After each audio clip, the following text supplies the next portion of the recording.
Hello दोस्तों, मैं ब्रज किशोर द्विवेदी आप सभी का एक बार फिर से ज्योग्राफी लेक्चर सीरीज में स्वागत करता हूं। दोस्तों, आज के अर्जुन एपिसोड में हम लोग देखने वाले हैं कि कैसे वर्ल्ड की पॉपुलेशन 1 बिलियन से 8 बिलियन की जर्नी को तय की।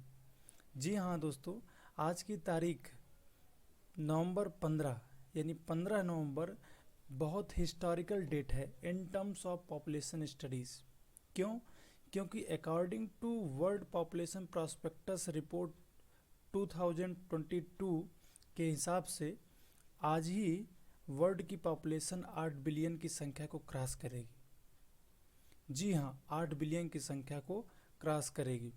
आइए हम लोग देखते हैं बड़े संक्षिप्त में कि कैसे वर्ल्ड की पॉपुलेशन 1 बिलियन से 8 बिलियन की जर्नी को तय की, और यह समझने का प्रयास करते हैं कि कौन से ऐसे इवेंट रहे हैं या कौन से ऐसी रेवोल्यूशन आई कि वर्ल्ड की पॉपुलेशन इतनी तेज़ी से ग्रो की। क्योंकि आपकी जानकारी के लिए बता दूं कि कुछ हिस्टोरिकल डेमोग्राफर एस्टिमेट करते हैं कि 19वीं सेंचुरी में जो वर्ल्ड की पॉपुलेशन थी वो लगभग 1 बिलियन थी।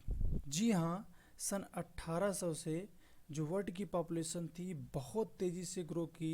इसी के परिणाम स्वरूप आज 21 सेंचुरी के बिगिनिंग में हम लोग 8 बिलियन का आंकड़ा पार कर चुके हैं। तो आइए देखते हैं कि कौन से ऐसे फैक्टर रहे हैं। जी हाँ, मुझे आशा है कि आप भी एक अनुमान लगा लिए होंगे कि कौन से ऐसे फैक्टर वर्क किए होंगे।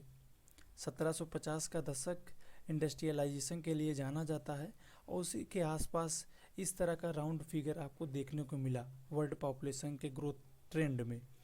तो जाहिर सी बात है कि इंडस्ट्रियलाइजेशन का सबसे बड़ा योगदान रहा है, और इसी के साथ कुछ इम्प्रूवमेंट हुए मेडिकल नॉलेजेस में, रिसर्च में, पब्लिक हेल्थ पर बहुत ज़्यादा जोर दिया गया, जिसकी वजह से ये जो फर्टिलिटी रेट थी ये भी ठीक ठाक थी उस समय। और ख़ास बात ये थी कि मॉर्टेलिटी रेट बहुत ज़्यादा घट गई, जिसकी वजह से इन सब का जो क्यूमुलेटिव इफ़ेक्ट पड़ा वर्ल्ड की पॉपुलेशन पर वो ये पड़ा, ख़ासतौर से यूरोप में, कि पॉपुलेशन का जो ग्राफ था वो एक्सप्लोजन का ग्राफ दिखाने लगा, यानी एक्सपोनेंशियली रेट से बढ़ने लगी, जिसको यूरोप में 90वीं सेंचुरी में नाम दिया गया पॉपुलेशन एक्सप्लोजन।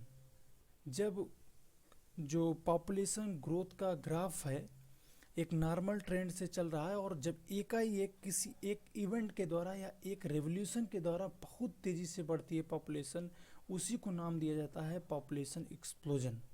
और ये जो स्थिति थी घटित हुई थी 19वीं शताब्दी में या 1800 सन में। इसीलिए ये जो वर्ल्ड पॉपुलेशन का एक यूँ कह लीजिए पॉपुलेशन डिवाइड है, जब आप बिलियन में चीज़ों को देखते हैं तो 1800 है, क्योंकि 1800 के बाद बहुत तेज़ी से पॉपुलेशन ग्रो की है।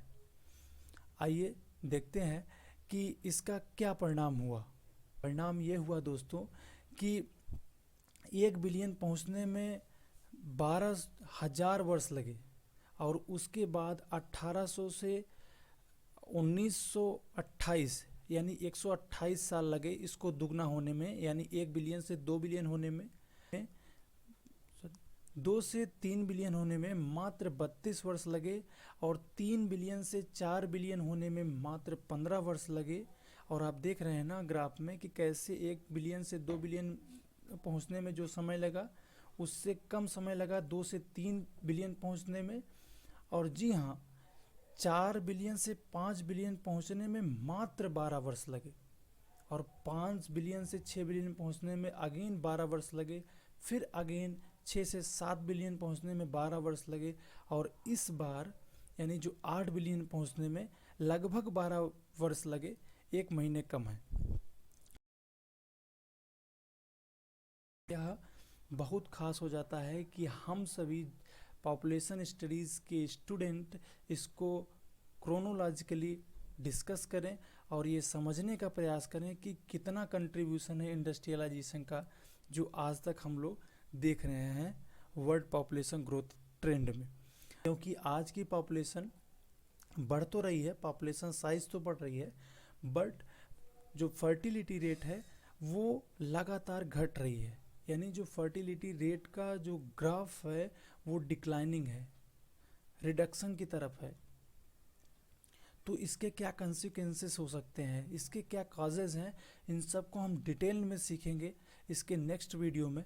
पर अभी हम इसको देख लें कि जो डिक्लाइनिंग फर्टिलिटी रेट है इसका क्या कंसिक्वेंसेस हो सकता है।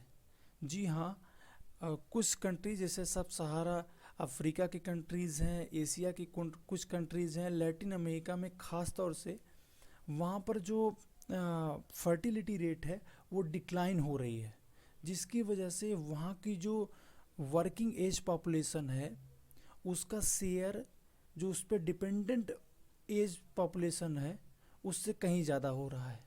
और इसी को डेमोग्राफर ने नाम दिया है डेमोग्राफिक डिविडेंड, जो कि इस बात का सूचक होते हैं कि उस कंट्री में अपार संभावनाएं हैं, huge opportunity for the accelerated economic growth. जी हाँ दोस्तों, ये जो फर्टिलिटी का घटता ग्राफ है अधिकांश कंट्री में ये पॉजिटिव इंडिकेटर के रूप में देखा जाता है, लेकिन इसका बिल्कुल ये मतलब नहीं है कि हर जगह डिक्लाइनिंग फर्टिलिटी एक पॉजिटिव इंडिकेटर है। जी नहीं, जैसे जापान में, यूरोप की कुछ कंट्रियों में ये एक अभिशाप साबित हुई, जैसे पोलैंड में कुछ फाइनेंशियल एड दी जा रहे हैं कि फर्टिलिटी को बढ़ाया जाए। लेकिन एक तरह से हम कह सकते हैं कि जिस तरह से हमारी वर्ल्ड की पॉपुलेशन 1 बिलियन से 8 बिलियन पहुंचने में महज 200 वर्ष ली है, अगर इसी रफ्तार से बढ़ती रही तो पॉपुलेशन और रिसोर्स के बीच जो रेशियो है वो बहुत तेज़ी से अनबैलेंस हो जाएगा, और जो कि मानव संसाधन के लिए या फिर वर्ल्ड की एंटायर पॉपुलेशन के लिए एक अच्छा संकेत नहीं है। इसीलिए गुटरेस ने कहा था कि 8 billion people means 8 billion opportunity, यानी संख्या में हम बढ़ जाएं, इसमें कोई खास बहादुरी की बात नहीं है दोस्तों। हमें उतनी अपॉर्चुनिटी जनरेट करनी चाहिए ताकि हम एक बेहतर फुलफिल्ड लाइफ जी सकें।